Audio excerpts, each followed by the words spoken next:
Welcome to the video presentation of our project, Developing a Testbed for the Research Community, Exploring Next-Generation Cloud Platforms.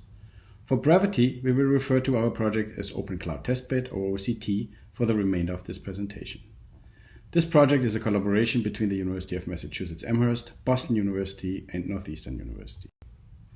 We start our presentation with a brief overview on the motivation for OCT and its goals. Currently, testbeds like Cloud Lab and Chameleon operate on a fixed set of servers. These testbeds are not elastic and cannot adapt to user demand. This approach also limits the use of the testbed resources to one specific community instead of others like open source and industry. In addition, there exists a clear isolation between testbeds and production environments, which we are trying to break. Based on these motivations, our goals are to create a testbed with dedicated resources that include FPGA nodes, harden the elastic secure infrastructure, or ESI for short, which allows physical servers to be elastically and securely moved between different services, integrate ESI with Cloud Lab provisioning mechanisms, provide system researchers with access to cloud telemetry data, and expose experimental services to users. The remainder of this presentation will be organized as follows. First, we present the organizational structure of OCT. This is followed by an overview on the project's evolution over the past 3 years.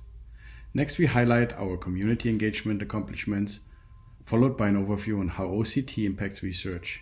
We conclude with the presentation of our plans for years 4 and 5. Before we dive into the organizational structure of the OCT project, we give you a brief overview on OCT's relationships and interactions with other initiatives and activities that are either housed in the Massachusetts Green High Performance Compute Center, or MGHPCC for short, or in our institutions. MGHPCC is the high-performance computing facility that houses the OCT testbed. Besides OCT, it houses HPC clusters of the consortium partners and other services and testbeds. The MOC Alliance provides structure and resources that enable a close collaboration between research, development, and operations in a series of interconnected projects. More details on the relationship between MOC Alliance and OCT will be presented in one of the following slides. Research IT from all partner institutions significantly support our efforts and plays an important role in our sustainability plans. We closely collaborate with industry and open source initiatives with the goal to upstream our innovations in OCT to mainstream services like OpenStack. An additional part of our organizational structure is the OCT Advisory Board, which has given us direction and feedback over the last 3 years.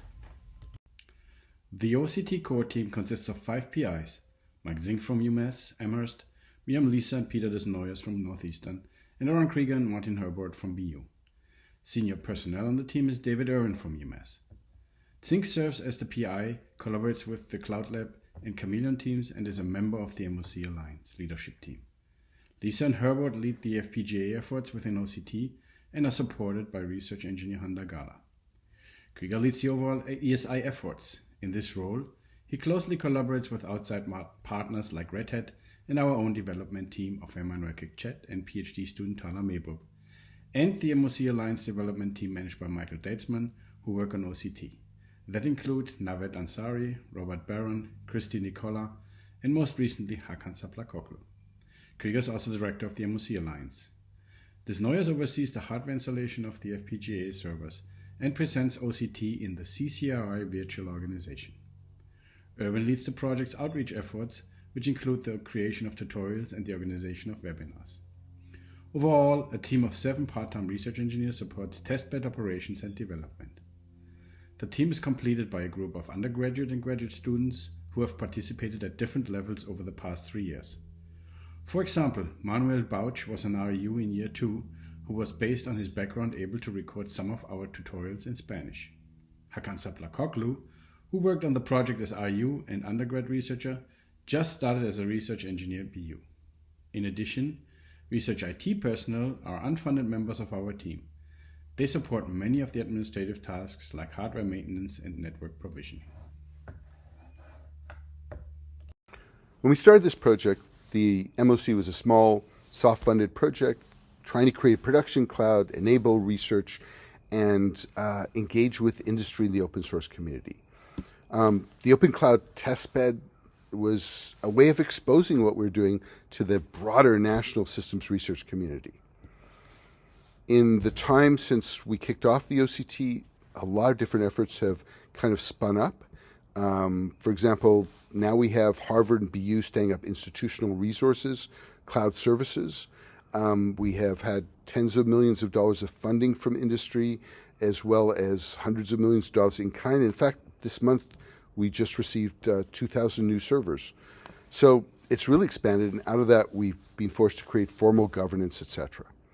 To just give a few hints of how this affects the Open Cloud Testbed, we're using NESI for persistent storage for long-term experimental data. We, in fact, are also using Open Storage Network to make it available to national researchers. Open Infra Labs and Operate First share the goals of allowing us to expose experimental services to the domain researchers and to extract telemetry. And ESI is a core capability where we now have many more researchers working on it, or engineers working on it, and much more capacity available. And OCT brings into the alliance national resources like Cloud Lab, Chameleon, and Fabric. Completing the overview of the organizational structure for OCT, we give an overview on our advisory boards and our industry collaborations. We started the project with two boards, the Research Advisory Board and the Technical Advisory Board. Overall chair of both boards is Dr. Jack Brassel from Princeton. On the Research Advisory Board, we have Cloud Lab PI Rob Ritchie, Chameleon Cloud PI Kate Keehee, Saul Youssef, who leads the AtlasNet 2 HPC cluster at BU, and Albert Reuter, computer system architect of the MIT SuperCloud. The Technical Advisory Board members are John Goodhue, Executive Director of the MGH PCC, Roger Chamberlain, Professor at Washington University in St. Louis, Scott Yokel, University Research Computing Officer at Harvard, Wayne Gilmore, Director of Research Computing at BU, Julia Krager, Senior Principal Software Engineer at Red Hat, Jonathan Price, Executive Director of the Open Infra Foundation, Hugh Brock, Red Hat Research Director, and Steve Kesselman, CEO of Comma Corporation. In terms of industry collaborations, we have tremendously benefited from the hardware donations we received from 2 Sigma. AMD Xilinx has generously just supported OCT with the donation of FPGAs and the support of the development of the workflow for the creation of FPGA applications. Our collaboration with Red Hat focuses on the upstreaming of ESI in the standard OpenStack codebase. Intel supported the evaluation of the FPGA boards, and we collaborate with the Open Infra Foundation on the creation of reproducible environments for the open source community. Next, we give an overview of the evolution of the project. In this part of the presentation, we will highlight the changes that took place in comparison to what we originally proposed. We will then mention the challenges we encountered during the first 3 years of the project and outline new opportunities that evolved during that time. The first phase of the OCT has diverged from the original proposal in scale, FPGA workflow support, Chameleon integration, and advisory board structure. The original proposal only included 10 general-purpose compute servers, but 2 Sigma's donation allowed us to deploy over 200. This resulted in an increase in deployment effort and redirected some funding to costs of networking gear to support these machines.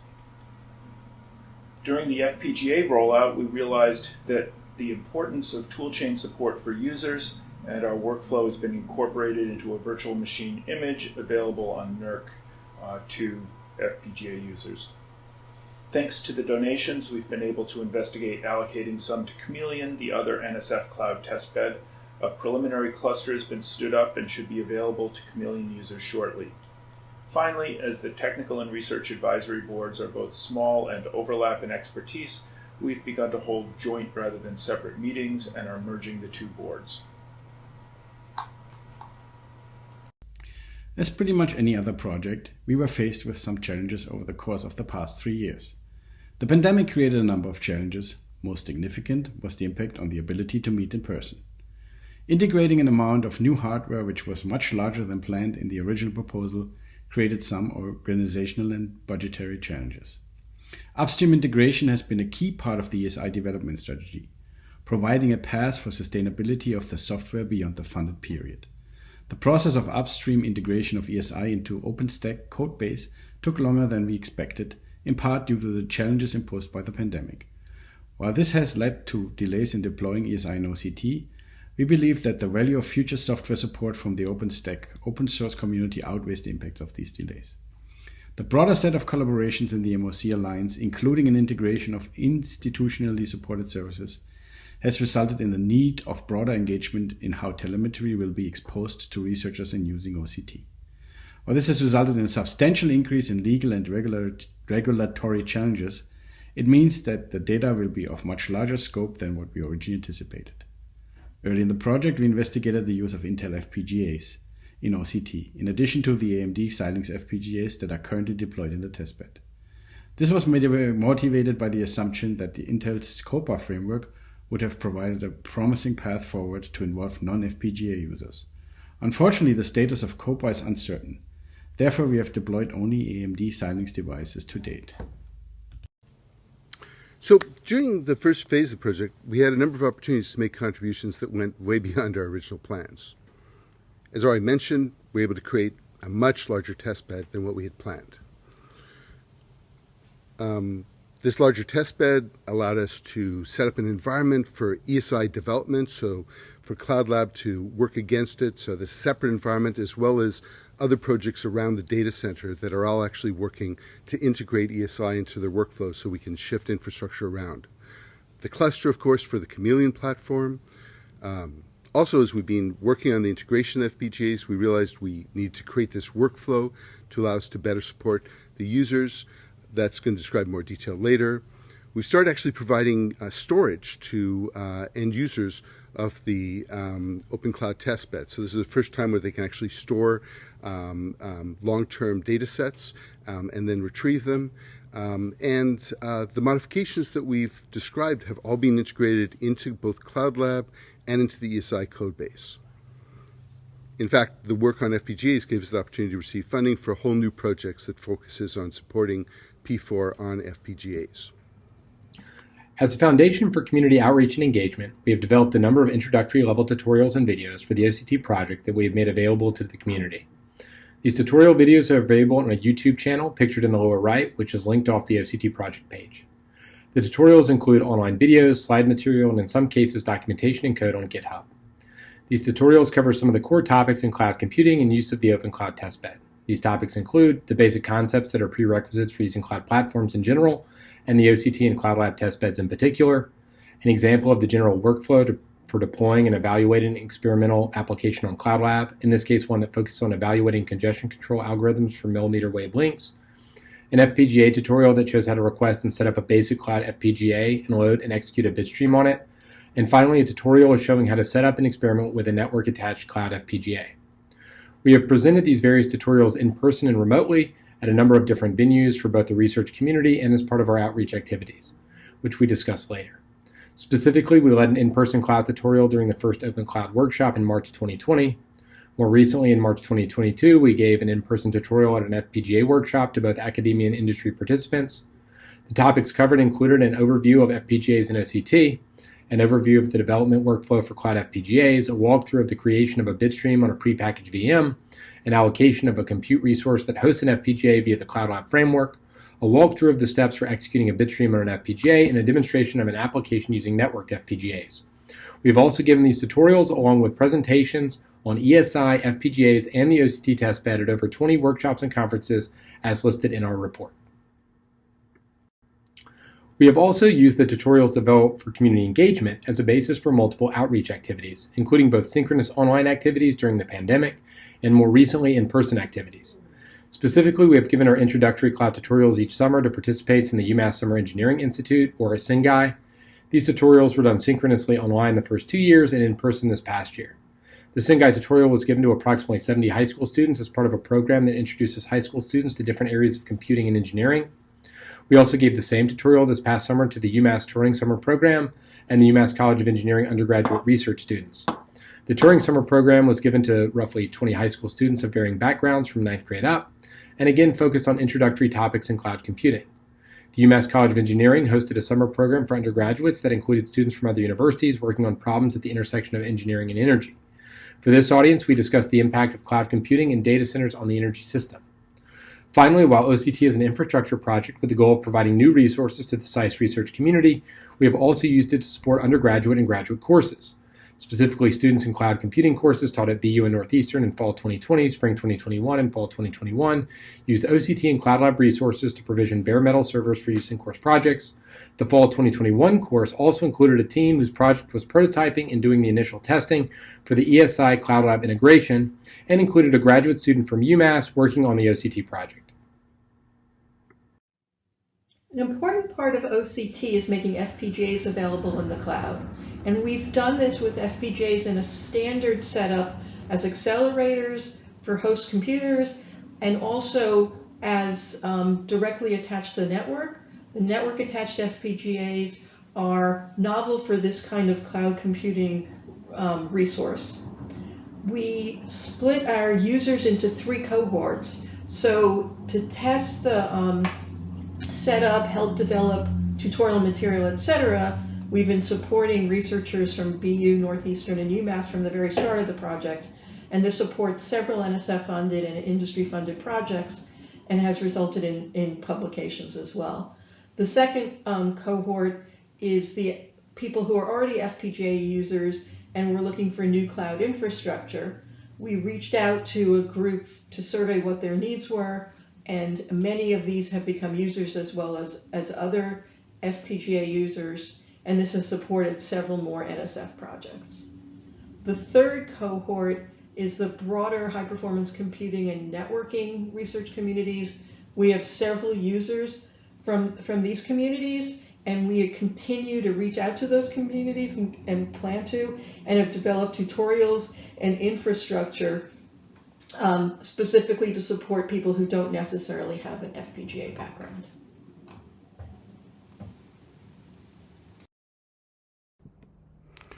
So what actually is ESI?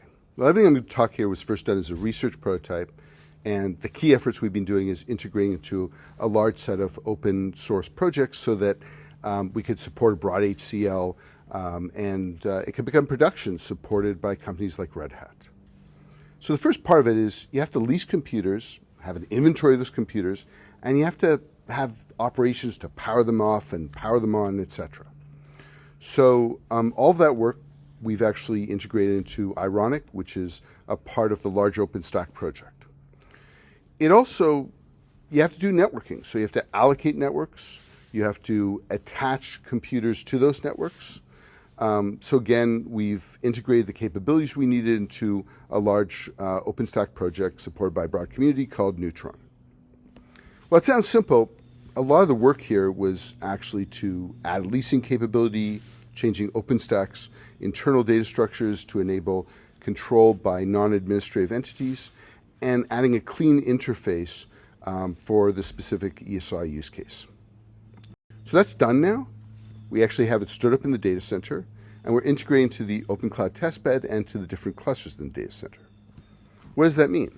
Well, let's say we have a cluster here. They want to allocate additional nodes, so they can use ESI to do that. Once they've done that, that node may be compromised by previous tenants. This is especially the case if you have the Open Cloud Testbed and we exposed that bare metal machine to a graduate student, and now we want to move it into a production cluster. Well, so we can take that computer and we can actually put that computer onto an isolated network, not attached to anything else. We can then provision it using any service that we want or any service that's built into that cluster. And then we can actually use that as station to ensure that the firmware wasn't compromised by the previous tenant. And finally, if all that's done, we can attach it to the normal network and to the storage of that cluster. So the OCT use case is probably the most complicated one, since Cloud Lab is constantly setting up new tenants of its own, rebooting the machines, attaching them to different networks. And so we've done the work now to use ESI's API to manage the out-of-band networking for powering them off, on and off, and to manage the inventory. And what we're completing right now is the work to allow Cloud Lab to use ESI essentially as a new networking switch. The changes for the other services are much less intrusive. It's really integrating them into the provisioning workflow, and all that's going on right now to both the HPC clusters and to the production services of the MOC Alliance. Representative for the overall usage of OCT, we present usage data for the Dell R630s and the servers that house the FPGAs. While there is significant volatility in the usage of both server types, between 0 and 100%, we see good average usage of these resources. A closer look at the usage data for the R630 servers shows the opportunity to dynamically allocate resources to different platforms. For example, during the period between June and August 2021, 40% of the resources could have been allocated to another platform, for example, an institutional HPC cluster. Once a certain usage threshold is passed, the resources can be reclaimed by OCT to make them available in the R630 pool as part of the Cloud Lab platform. The resource allocation will obviously be performed by ESI. In this next part of our presentation, we address the impact OCT had on research so far. We present examples of research that was enabled by OCT's FPGA nodes, highlight opportunities for the systems research community, and we conclude this section with an overview on the research performed by the project team and other researchers at our own institutions. An important aspect of OCT is making FPGAs available to the research community. And we support both the runtime tools and also the development tools that a user needs. So on the development side, in the New England Research Cloud, we host all of the tools that a user might need to generate their FPGA bit streams. And there are tutorials that for both this and for runtime. And this includes the Xilinx tools as well as some machine learning tools and some support for network research based on the FPGAs. On the runtime, we have FPGAs, 16 Xilinx Alveo U280 FPGAs available to researchers, both in the mode of accelerators, so basically accelerator offload from the host, as well as directly connected to the data center switch. And that means that we can do FPGAs directly connected to network, and that's one of the few places where researchers can get access to doing experiments based on network attached FPGAs. In the next slide, Saranga is going to talk about the tool flow. This is the tool flow that we have set up for OCT FPGA users. We have installed development tools such as Xilinx Vitis on a virtual machine that we have set up on NAC. Users can use these tools to create FPGA bit streams, host applications, and drivers, which they would transfer over SSH to a Cloud Lab node where we have installed Xilinx Alveo U280s. They would then program the FPGA bit stream through the PCI interface of the host machine, execute their program, and get the results back to the VM. In assessing the impact of the Open Cloud Testbed on systems research, we note that since January 2021 alone, over 100 papers have been published which make use of Cloud Lab in their research in venues including core systems conferences, for example, 5 papers at SOSP, 4 at VLDB, 3 each at NSDI, Infocom, and SOCC, as well as top journals such as Transactions on Storage. The data available does not allow us to attribute publications to specific Cloud Lab clusters. However, we note that OCT represents a significant expansion in total Cloud Lab capacity with comparable utilization to other Cloud Lab clusters. These new resources will no doubt be put to use for more of the high-quality work by SAI's researchers, which is already being enabled by Cloud Lab. In this final part of our presentation, we give an outlook on our planned activities for years 4 and 5. Our focus in the next 2 years will be on transition to sustainability, continued outreach activities for community engagement, offering resources through Chameleon in addition to Cloud Lab, and the ability to offer telemetry data to systems researchers. One of our major goals for years 4 and 5 of the project is to make OCT sustainable. To achieve this goal, we are focusing on the following: hardware and maintenance.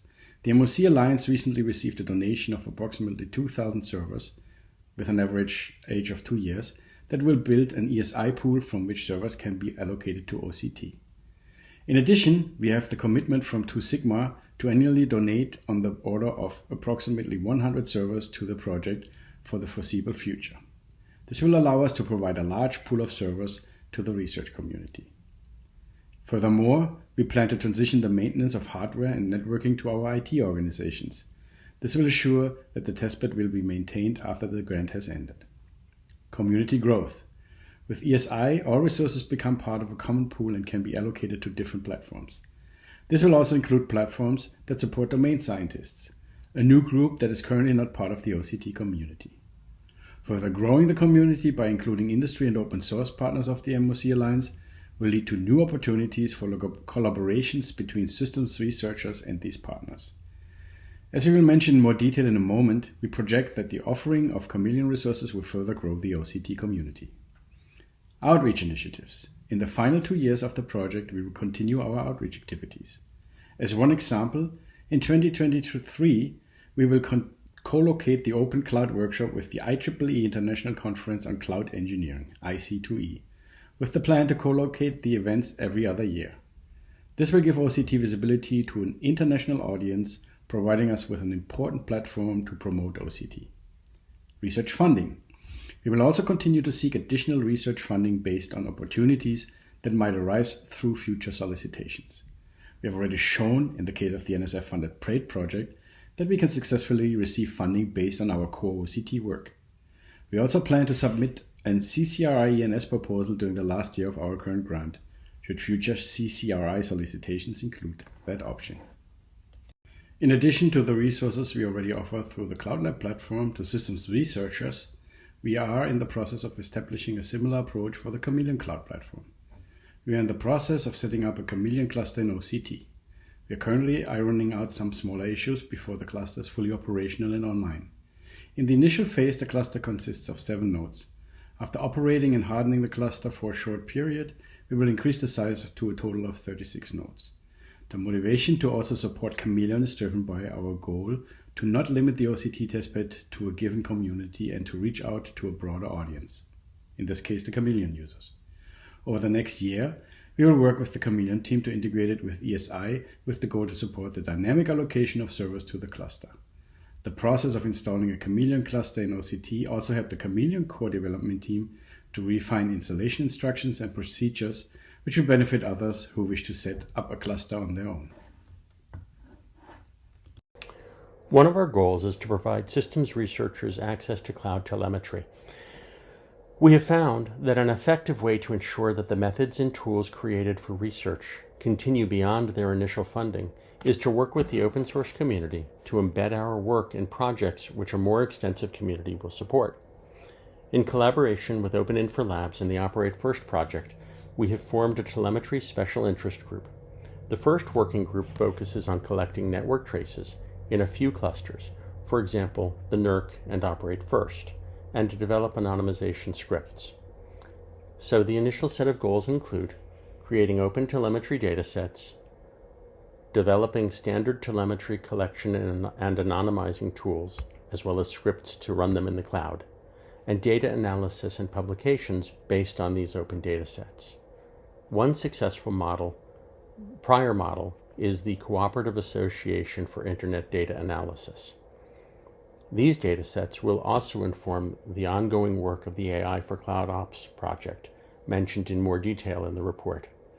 In parallel, we are working with the MOC Alliance to develop common data use agreements and end-user license agreements to enable broader access to cloud telemetry from MOC Alliance partners. The next area the telemetry group will look into is collecting higher layer metrics simultaneously with the network traces. We would like to conclude this presentation with thanking the NSF for the support of this project. In addition, we would like to thank our partners from industry for their generous support of OCT. First and foremost to Sigma and AMD Xilinx for their hardware donations, and Red Hat for their support in hardening and upstreaming ESI. We also thank our research IT departments and the MGH-PCC for supporting logistics and manpower at the Data Center. Finally, a big thank you to our advisory board for their insightful feedback and suggestions for our project.